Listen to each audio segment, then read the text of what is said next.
Kembali di Kompas Siang bersama saya Radi Saputro. Saudara, TNI Angkatan Udara Republik Indonesia memperingati hari ulang tahun ke-77 dengan menggelar upacara di Landasan Udara Halim Perdana Kusuma, Jakarta.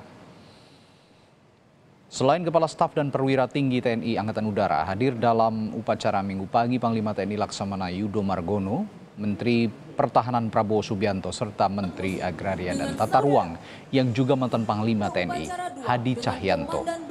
Acara ulang tahun TNI AU yang dimulai pukul 8 pagi tadi dimeriahkan dengan parade pasukan, defile drum band Taruna AAU, hingga demo udara. Khusus atraksi udara melibatkan 89 pesawat berbagai jenis dan 3.693 personel TNI Angkatan Udara. Bertempat di taxiway Echo Lanut Halim Perdana Kusuma, Puncak HUT TNI AU 2023 bisa disaksikan oleh masyarakat umum.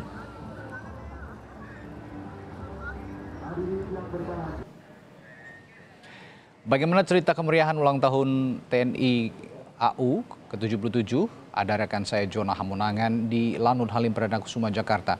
Jonah, apa yang disiapkan TNI AU dalam perayaan ulang tahunnya kali ini? Ya Radi, perayaan HUT TNI AU ke-77 tadi begitu meriah. Kami melihat berbagai macam demo udara dilaksanakan.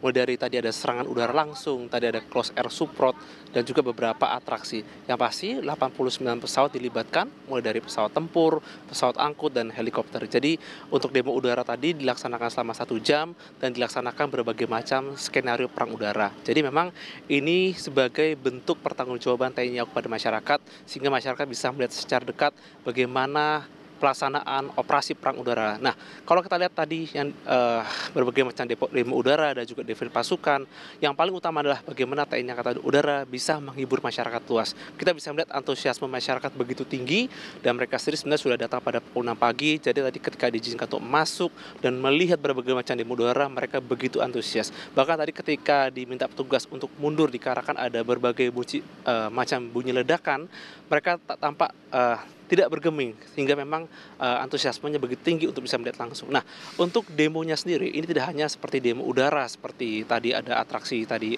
F-16 dan juga dari Sukhoi yang melintas atau flypast, tadi juga ada ditampilkan bagaimana atraksi pasukan Elikopasgat dalam rangka pembebasan sandera. Jadi tak terhitung berapa kali bunyi ledakan yang tadi dibunyikan.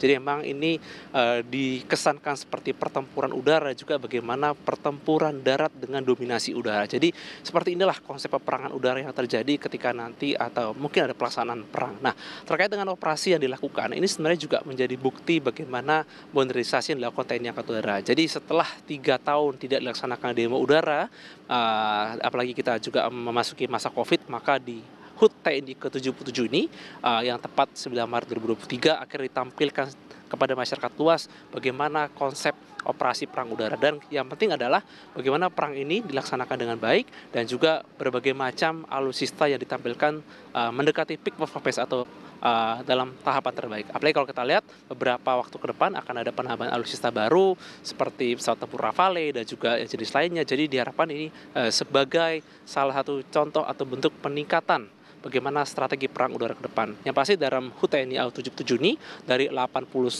pesawat yang tampil, zero accident atau tidak ada kecelakaan, dan tentu saja semua ditampilkan dengan baik dalam rangka menampilkan TNI Angkatan Udara yang baik, besar, dan disegani. Radi? Ya, lalu Jonah, adakah tema khusus dalam peringatan ulang tahun TNI AU kali ini? Ya, untuk tema khusus adalah profesional, modern, tangguh menuju Angkatan Udara yang disegani. Jadi ini memang konsep yang diinginkan oleh Kepala Staf Angkatan Udara dalam rangka untuk menghadirkan konsep Angkatan Udara yang modern. Jadi bagaimanapun Angkatan Udara ini harus besar dan disegani agar bisa disegani kawan dan lawan. Jadi ini sangat penting dalam rangka menghadirkan fungsi deteren khususnya TNI AU di kawasan ASEAN. Berikutlah pernyataan Panglima TNI Laksamana Yudo Margono. Ya, tadi sudah kita lihat bersama kehebatan TNI AU. Tentunya kita ke depan berharap TNI AU tetap profesional, modern, dan tangguh, dan disegani di kawasan. Ini merupakan tema kita pada hari ini. Ya, supaya TNI AU ke depan, ya seperti tadi yang kita sampaikan, supaya kedaulatan udara dapat dikuasai, ya dengan kekuatan TNI Angkatan Udara yang ada. Sekali lagi saya ucapkan Dirgahayu ke-77 TNI Angkatan Udara. Semoga jaya tetap di udara. Terima kasih.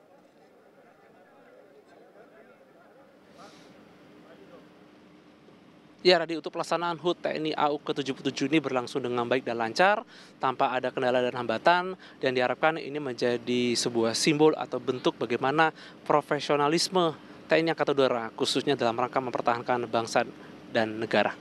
Radi? Baik, terima kasih Jona Hamonangan dari Lanut Halim Perdana Kusuma, Jakarta melaporkan. Terima kasih.